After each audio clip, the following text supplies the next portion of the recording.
عمر بن عبدالعزیز 3 بر اعظم پر حکومت کی. عمر بن عبدالعزیز، بنو امیہ، مروان 9 مہینے حکومت کی. اس کا بیٹا عبد الملک بن مروان 21 برس حکومت کی. اس کا بیٹا ولید 10 سال حکومت کی. اس کا بیٹا سلیمان 2.5 سال حکومت کی. اسی تخت پر بیٹھے عمر بن عبدالعزیز. پہلے چاروں نے اللہ کے شریعت کو قربان کیا حکومت کے لیے. عمر بن عبدالعزیز نے اپنے آپ کو قربان کیا اللہ کے لیے. حکومت کو پاؤں کے تلے رکھا اور اللہ کی رضا کو سامنے رکھا. کیسی سلطنت کی؟ جب گورنر تھے تو 60 اونٹوں پہ سامان چلتا تھا. جب امیر المومنین بنے تو بچے کہنے لگے ماں سے، بچے بچیاں 12 تھے، ماں سے کہنے لگے کہ عید کا موقع آ رہا ہے، ابا سے کہو ہمیں نئے کپڑے تو لے کر دیں. ان کی ماں کا نام ہے فاطمہ، بچوں کی ماں کا نام فاطمہ بنت عبد الملک. یہ دنیاوی سٹیٹس میں سب سے بڑی خاتون گزری ہے. آج تک اس کے لیول کی کوئی عورت نہیں آئی. دادا بادشاہ، باپ بادشاہ، 4 بھائی بادشاہ، 6 خامند بادشاہ، 7 نسبتوں سے یہ عورت شہزادی رہی ہے. حضرت عمر گھر آئے، بیگم نے کہا بچے کپڑے مانگ رہے ہیں. حضرت عمر کہنے لگے میرے پاس تو پیسے نہیں ہیں، تنخواہ میں تو مشکل سے روٹی پوری ہوتی ہے، کہاں سے لے کر دوں؟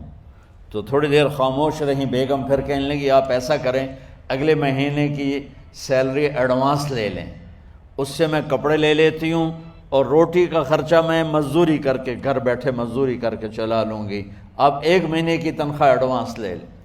حضرت عمر بن عبدالعزیز واحد خلیفہ ہیں جن کے دور میں 3 بر اعظم میں زکوٰۃ لینے والا باقی نہیں بچا تھا. یہاں لاہور بھی ان کی حکومت کے نیچے تھا، جنوبی اسپین فرانس ان کی حکومت کے نیچے تھا، کاشغر تک ان کی حکومت کے نیچے تھا، استنبول کے دروازوں تک ان کی حکومت تھی. 3 بر اعظم میں ایک آدمی زکوٰۃ لینے والا نہ بچا. اور اپنا حال یہ ہے کہ بیگم سے کہہ رہے ہیں پیسے کوئی نہیں، کپڑے کہاں سے لے کر دوں؟ اور بیگم طریقہ بتا رہی ہے کہ آپ اگلے مہینے کی تنخواہ ایڈوانس لے لیں، اس سے میں کپڑے لے لوں گی اور چولہے کا خرچہ، روٹی کا خرچہ میں گھر بیٹھ کے مزدوری کر کے کما لوں گی. تو حضرت عمر کہنے لگے ہاں یہ ٹھیک ہے. باہر آئے وزیر خزانہ مزاحم، انہیں بلایا کہ بھائی ہمیں اگلے مہینے کی تنخواہ ایڈوانس چاہیے. یہ تنخواہ والے لوگ بیٹھے ہوئے ہیں، تنخواہیں لیتے ہیں. اس نے کاغذ قلم آگے رکھ دیا، کہا حضرت یہاں لکھ کے دے دیں آپ 1 مہینہ زندہ رہیں گے میں تنخواہ دے دیتا ہوں. اب مجھے لکھ کے دے دیں آپ 1 ماہ زندہ رہیں گے میں آپ کو تنخواہ دے دیتا ہوں. چپ کر کے اٹھے، ایک لفظ نہیں بولے، گھر گئے.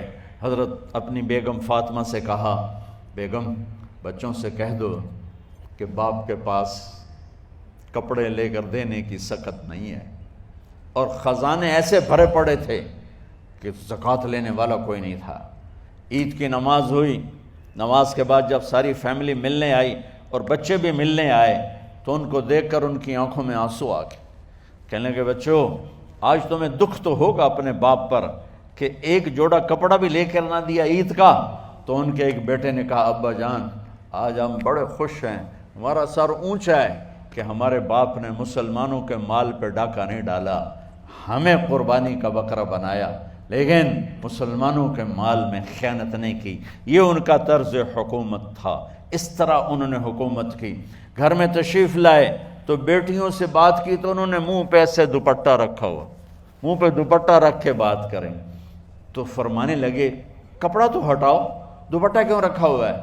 تو گھر کی خادمہ زور زور سے رونے لگی، کہنے لگی امیر المومنین آج آپ کی بیٹیوں نے کچا پیاز توڑ کے روٹی کھائی ہے تو وہ اس کی بو ہے منہ میں، آپ کو بو سے نفرت ہے اس لیے منہ پہ کپڑا رکھ لیا ہے.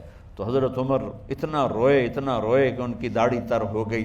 کہنے لگے آخر میں جب تھوڑا آسرے میں آئے کہا میری بیٹیوں تمہارا باپ تمہیں بڑے اچھے کھانے کھلا سکتا ہے لیکن میں جہنم کو برداشت نہیں کر سکتا، میں جہنم کی آگ برداشت نہیں کر سکتا. اب مرنے کا وقت آ گیا.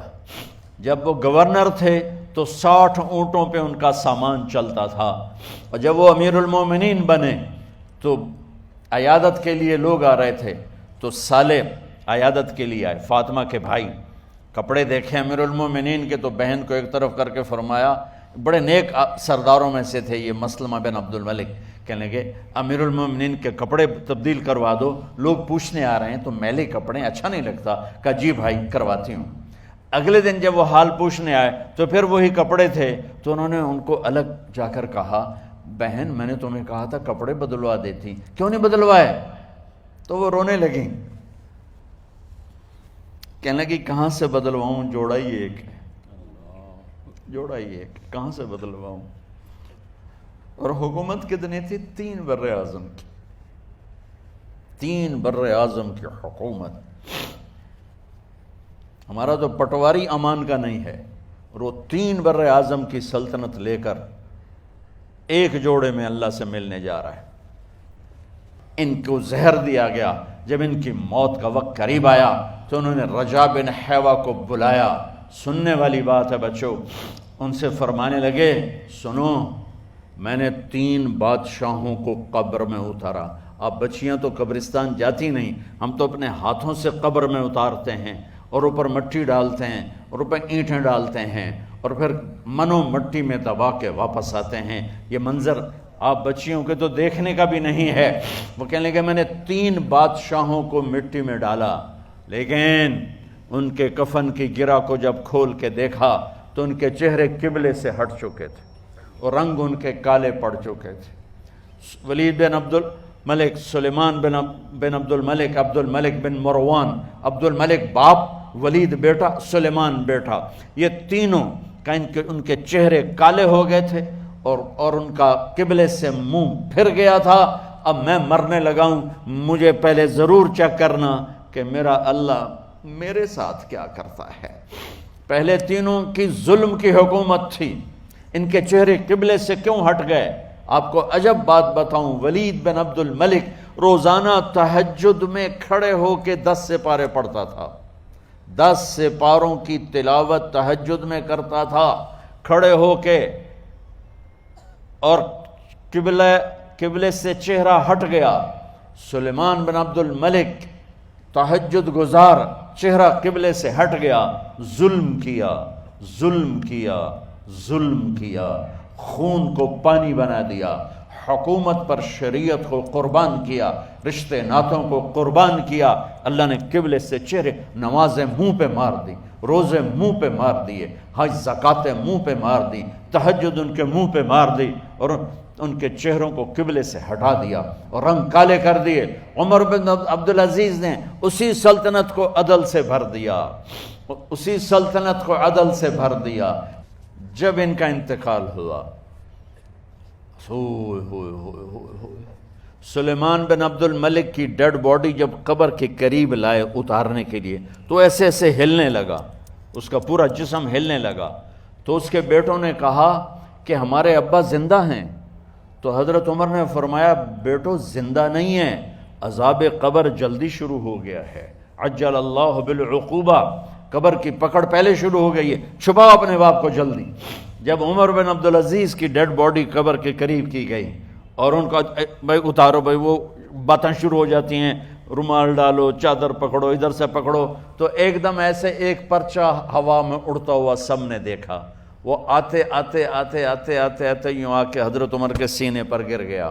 سب دیکھ رہے ہیں۔ جب پرچے کو اٹھا کے دیکھا گیا تو اس پہ ایک سطر پہ لکھا تھا بسم اللہ الرحمن الرحیم، اور دوسری سطر پہ لکھا تھا براءۃ من اللہ لعمر بن عبد العزیز من النار، یہ عمر کے لیے جہنم کی آگ سے نجات کا پروانہ ہے۔ 3 بر اعظم کی سلطنت لے کر وہ جنت کا پروانہ لے کر دنیا سے گئے۔ جب ان کو قبر میں اتارا گیا تو انہوں نے رجا بن حیوہ سے فرمایا تھا 3 بادشاہوں کے چہرے دیکھے قبلے سے پھر گئے، رنگ کالے پڑ گئے، مجھے تم نے دیکھنا ہے کہ کیا ہوتا ہے۔ تو رجا فرماتے ہیں جب میں قبر میں اترا اور ان کے کفن کی گرہ کو کھول کے دیکھا تو چہرہ قبلے کی طرف فکس تھا، اور مجھے یوں لگا جیسے 14ویں رات کا چاند قبر میں اتر آیا ہو۔ میرے عزیزو، طلبہ و طالبات، اللہ کو اپنی منزل بناؤ، اللہ کو اپنی منزل بناؤ، اللہ کو اپنی منزل بناؤ۔